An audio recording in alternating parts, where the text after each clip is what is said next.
Hello everybody, how are you doing? In this video, I tried to explain optimization using level curves.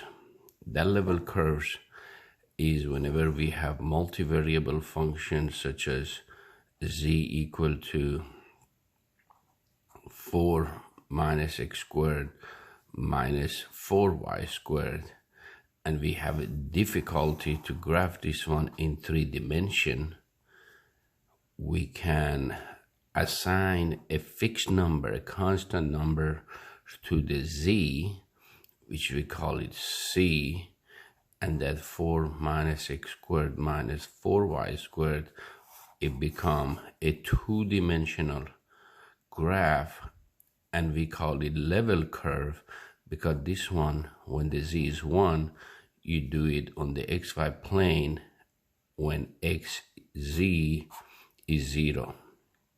Then you go at c equal to 1, you draw another xy plane and you graph, which is an ellipse, another ellipse, and that's become the curve at the height of c equal to 1.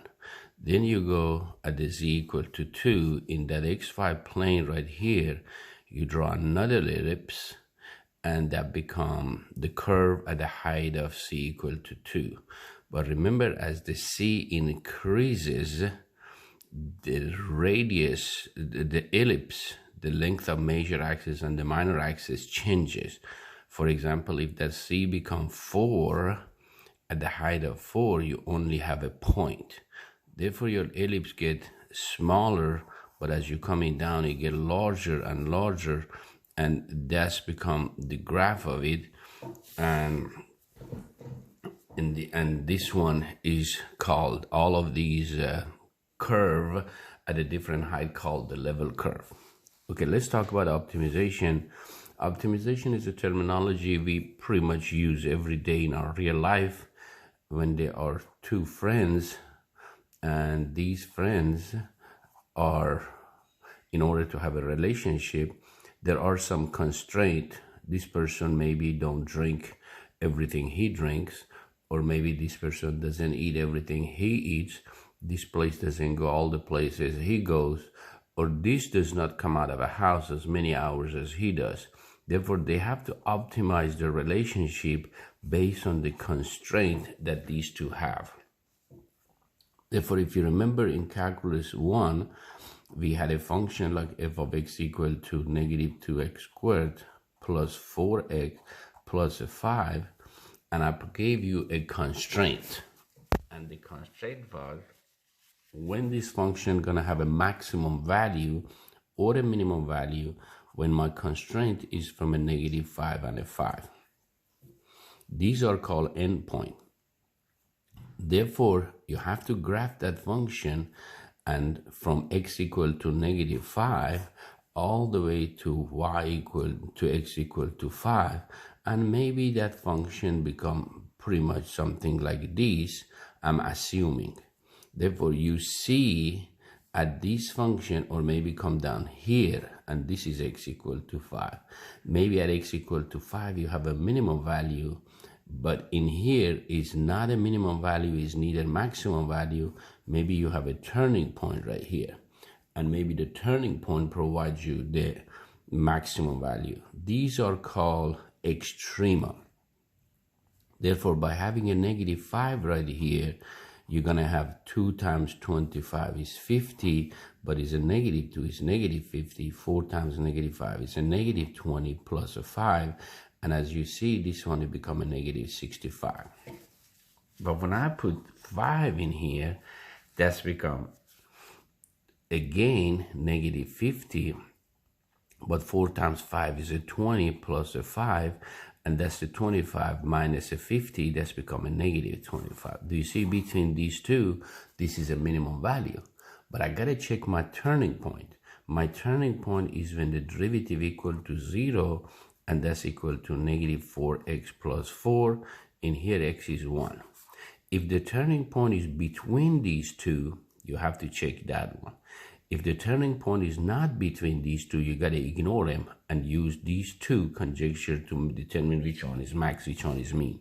Because the turning point is between them, you have to find that f of 1, which is -2 plus 4 plus 5, and that's make it 7. Therefore, this is give you the maximum value, this give you a minimum value. Therefore, either though you had extrema, the turning point give you the maximum and the end point gave you the minimum value. Okay, then sometime you have something like if maybe x squared over a 16 plus y squared over a 9 equal to 1. Okay, I decided to buy a piece of property to build a house. I find a very nice piece of property which was very cheap, but the bad thing about it, the piece of property, look, it was elliptical. It was, the graph is pretty much, your A is between 4 and -4, your B is between -3 and 3, and this is the piece of property that I purchased. But I want to build a house, and the condition that my family told me, the house must become in a rectangular shape inside that property. Well, that's a rectangular shape. That's a rectangular shape with lots of yard. But no, my family told me you have to go and make sure you select a rectangle that provides you with the maximum area. You cannot pick any. Therefore, I decided, okay, how much my x should be, how much my y should be, in order to give that area of a rectangle to become a maximum. Okay, I am gonna assume this is the rectangle really finally I'm gonna get. What is the area of that rectangle? Remember, the maximum value x can take is 4. It cannot be 4 because it's not a rectangle. Therefore, my x must be less than a 4 and greater than a 0. My maximum value the y can take is 3, but really cannot have 3 because I don't own that piece of property here. Therefore, your y is between 3 and a 0. It cannot be 0 because if it becomes 0, the area is 0. It cannot be 4 because it's elliptical, and it cannot be 3 is also because elliptical. Therefore, I have some constraint. Therefore, my x should be between 0 and 4, y should be between 0 and 3. I don't know what that x is. I just call it x. And I don't know what that y is. I call it y. And this is my origin. Therefore, that's the rectangle in my first quadrant. Therefore, I'm going to say the area of that rectangle is x times y. But remember, I have 4 of these rectangles, and they are all symmetric in other 3 quadrants. Therefore, area that I'm looking for is 4 times xy. Remember here, your area is a function of x and a y, which is 4xy.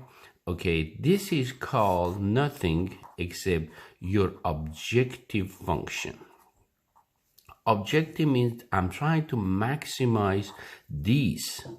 How are you going to maximize it? Under these constraints. Therefore, this is your constraint. Therefore, I gotta go ahead and go to my store, maximum my revenue based on the number of hours I can open, based on the number of employees I have, based on the location that I have. I gotta do my best to maximize my revenue. Therefore, revenue is my objective function, but I encounter with many constraints. Okay, when you were in Calculus 1, they said Calculus 1 is a single variable course. Therefore, in here, I couldn't have multivariable. Therefore, you went there and say you can write it as a function of x or you can write it as a function of y. How did you do that? You said, I have to remove either x or a y. But because this operates under this constraint, that's the relationship between x and a y. And I could say my y squared equal to 1 minus x squared over 16. That's my y squared over 9. And if take the common denominator on the other side is 16 minus x squared over 16, I multiply both sides by 9 16 minus x squared over this is 9, that's right, 16. Right now I'm going to take a square root. That becomes 3 and that becomes 4, but you cannot take the square root of the sum. You cannot put a negative because y cannot be negative because we're talking about length. And in here you went there and say 4x times the y, which is 3/4 the square root of 16 minus x squared. And what did you do? You took the derivative of a respect to x, then you set it equal to 0 and solve for x. Then whatever that x was, you plug it into your constraint and find the y value. And how did you know that x and y give you the maximum value? You took the second derivative of that function, and whatever you find for that x, you plug it in here, and if the second derivative was negative, it was concave down, and that give you the maximum value. That's what we did in Calculus 1. But as we progress in mathematics, we are provided with more tools. Whenever you provided with more tools, you should not do a lot of extra steps that you did in Calculus 1. You should do it very easily. Therefore, this is my constraint. And remember, this is nothing except a level curve at the z equal to 0. Because if I write this one as a function of z, this is called implicit form. I write it as explicit as 1 minus x squared over 16. I bring everything to other side. And see, I wrote this one as a function of 2 variables. Let me call it a g. And this is nothing except a multivariable function. And if this becomes a 0, that's exactly my constraint. Therefore, please remember, your constraint is always your level curve. Not always, but most of the time, is your level curve at z at c equal to 0. That's your level curve. But what is your objective function? Your objective function was area. I can call also my area z, function of x and a y, and that was 4xy. In order for us not to get confused, because we deal a lot of x, y, z, that z represented the area I'm trying to maximize. Therefore, I'm going to call this one a fancy name of f of xy equal to 4xy, and I bet you that's the multivariable. That one does also have a graph. Is it 3-dimensional? But it's very hard to graph. Therefore, in order to make our life easy, we're gonna make this one also a level curve. Level curve, I'm gonna graph this one as a different level, like c equal to 0, c equal to 1, c equal to 2, c equal to 3, c equal to -1, c equal to -2. Therefore, I go in my z-axis. At c equal to 1, I'm going to have a point. Then I go c equal to 1 and graph this one. I'm going to ignore that xy plane, and I'm going to graph my plane on the xy plane at the height of z equal to 1. Then I'm going to graph it at the z equal to 2. I'm going to stack them on top of each other, and these are called level curve. Okay, let's do it. When c is 0, I have a point. But what happens if c become a 1? You have 1 equal to 4xy. I'm going to solve for y, which is 1, 4 over x. And I'm going to graph it. When x is 0, 1 over 0 is undefined, and undefined means a huge number someplace up here. When x go to infinity, 1 over infinity is 0, my graph is going to come in here. Then pretty much this is my graph. That's this that's the graph of a hyperbola, one branch of a hyperbola, but is a rotated one. But what happened when x become 1? When x become 1, y become 1/4. Then I'm going to say this is my graph. What happened if c become equal to 2? It's going to be exactly the same graph, but instead your y is going to become 2 over 4x, which is 1 over 2x. See, when x is 0, it still is undefined. When x is infinity, it still is 0, but when x is 1, is not 1/4, is 1/2. Therefore, your graph gets shifted up. What happens if the c become 3? It's gonna shift up. I'm gonna ask you a favor.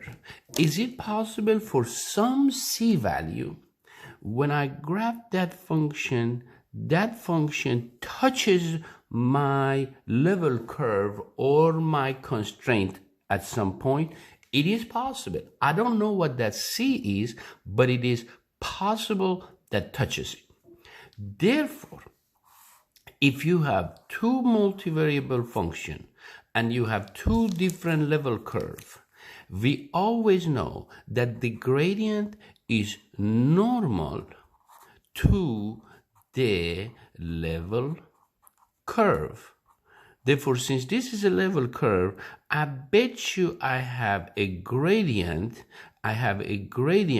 normal to that level curve. But what happens if I have my objective function and that level curve? At that point, what is gradient? Gradient is going to be normal here. Oh, then I find that the level curve, which is a constraint, the level curve is objective function. At the point of a tangency, their gradient are normal to one another, and they are going to lie on top of each other, or they're going to be in same direction, either on top or opposite direction. Therefore, I see the gradient of the objective function is exactly constant multiples of the gradient of the constraint.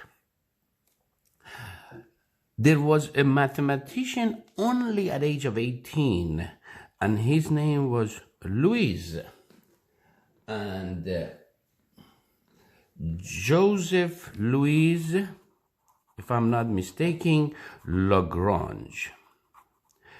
He was a French mathematician.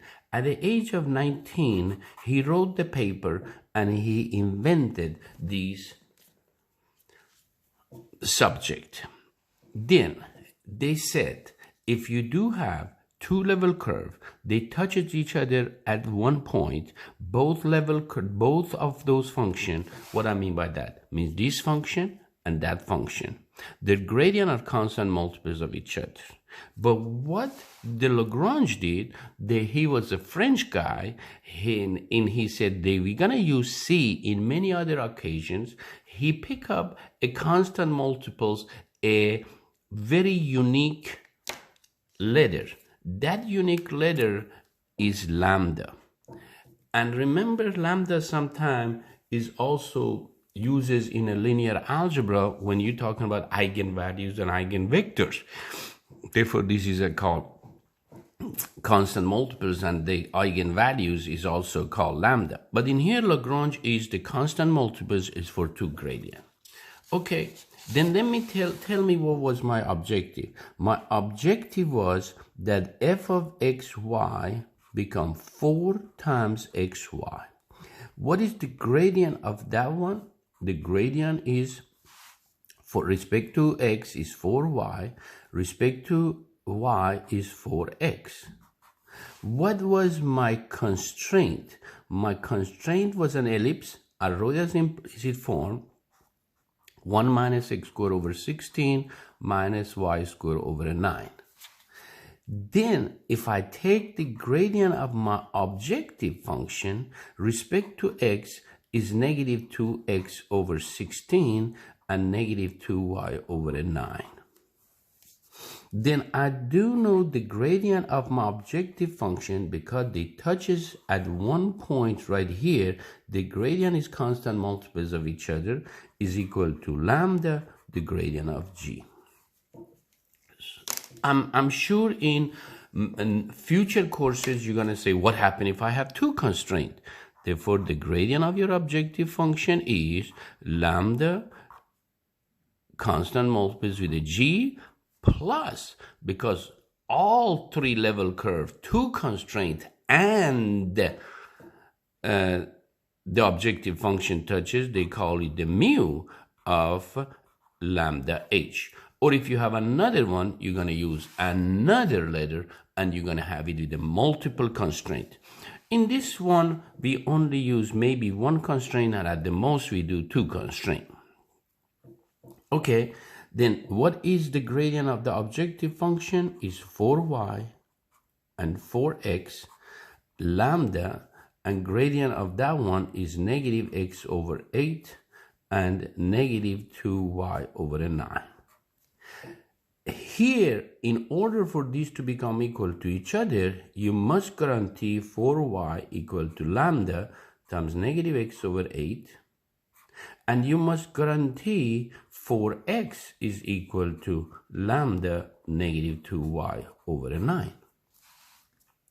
But in here you have 1, 2, 3. You have x, y, and lambda, but you have two equations, three variables. I need another equation that tie these, at least two of these together. And the third one is a relationship between x and y, which your constraint gives you. Because in here, your x and y cannot go beyond your constraint. It had to be within your constraint. Therefore, right now you have three equations, three variables. In here, I'm going to come and isolate the lambda. What is my lambda? I'm going to take that 8 multiplied by 4. That becomes 32y over a negative x. Constant multiples, 8 times 4, and then I divided 32 by negative x. I divided both sides by negative x. 9 times 4 is a 36x. I divided by the coefficient of the lambda, and that becomes a lambda. If lambda are equal, if two quantities are equal to the same quantity, these two should become equal to each other. Therefore, negative 2 lambda over a negative, not negative 2y, is plus 32y over a negative x must become equal to 36x over negative 2y. Okay, if I multiply this one as a cross product, I have negative 64y squared equal to negative 36x squared. I'm going to take away the negative and I'm going to divide it by 4. It becomes 16y squared equal to 9x squared, and my x squared is nothing except 16y squared over 9. Why I did not solve for x? Because my constraint has x squared.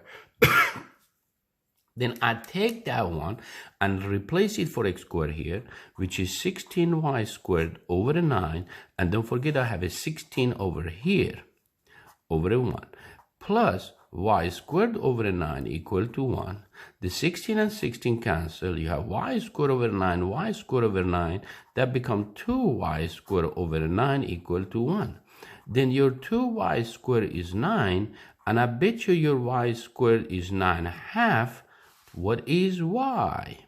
Plus minus. Length cannot be negative. It becomes 3 over a square root of 2, which is 3 square root of 2 over 2. I find my y. Would you tell me what was my y squared? My y squared was 9 over 2. That 9 and 9 cancel. X squared is 8. And what is x? X is 2 radical 2. Okay, I don't know if I did it right, but I want to make sure these are within my constraint. Constraint said x must become at the most 4, between 0 and 4. 2 square root of 2, not bad, 2.8, pretty close. 3 square root of 2 divided by 2, that's between 0 and 3. That's not bad. Therefore, these are become my x and y. And since I am using Lagrange multiplier, Lagrange said under that constraint is going to optimize it. Therefore, optimize it. I'm trying to optimize my what? Optimize my area. Therefore, these are going to give you my area. You're going to maximize it. That give you my maximum value. Therefore, I don't need to try to find the second derivative test or anything like that. But I want to make sure I did it right, because this x and y must satisfy my constraint. Okay, what was my x squared? My x squared was 8. 8 over 16. What was my y squared? My y squared was 9 over a 2. 9 over a 2 over a 9 equal to 1. Therefore, this becomes 1/2 plus 1/2, 1. Oh, that's perfectly fine. Therefore, today I try to use Lagrange multiplier, which is a lambda, and Lagrange said objective function. This is your objective function. Let me call it OF. Objective function must become equal to the gradient of the constraint, but you gotta become lambda times that one. Therefore, remember your constraint is not given as a function of z. Your constraint is sometimes x plus 2y equal to 7. You gotta write this one as a function of z and be able to find is gradient, and respect to x is -1, respect to y is a -2. Therefore, on the next example, on the next video, I'm going to do some more examples. Therefore, this one is also, we talk about the partial derivative, we talk about directional derivative, we talk about the gradient, the maximum rate of change, because in this case I use gradient. Gradient either give you the maximum or give you the minimum. In this case, gradient gave you the maximum. And also we talk about normal line, we talk about tangent plane, we talk about optimization, and also we use Lagrange multiplier to optimize our objective function. Thank you.